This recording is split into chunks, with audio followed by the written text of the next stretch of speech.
If this is your first time driving in the US as a UK driver, then this is everything you need to know.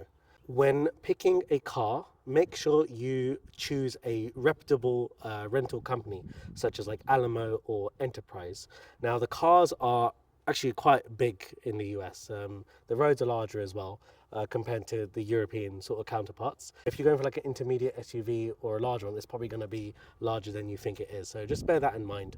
But there's plenty of boot space in a car like this. It seats 5 people. The insurance doesn't actually usually come included when you book the car with that initial price that you're given. So you're probably going to want to get insurance like for third party, but also then for the car that you're driving as well.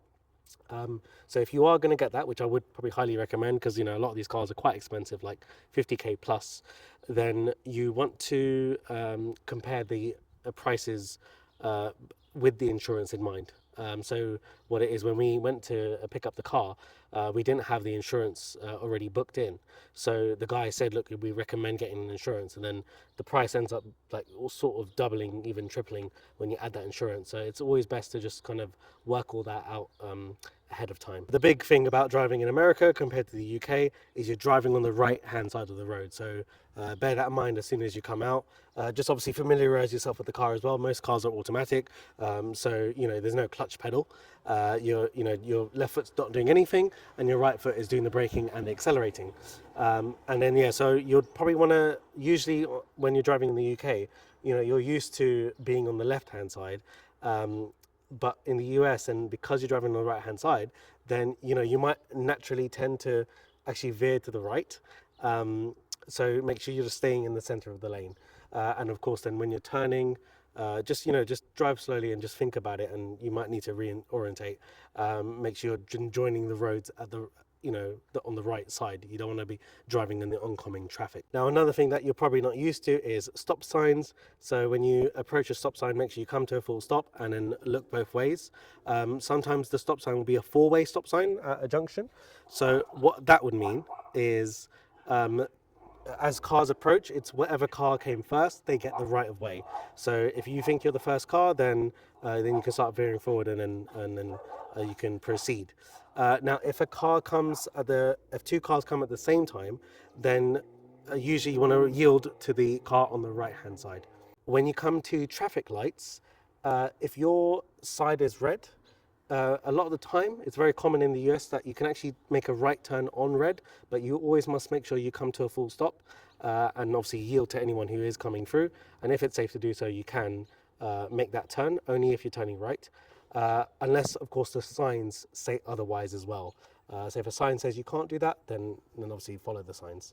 Now, all the speed limits are in miles per hour, not kilometers per hour.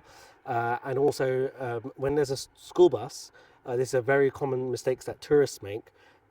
If the school bus has like a stop sign and like red flashing lights, it means you must stop for them.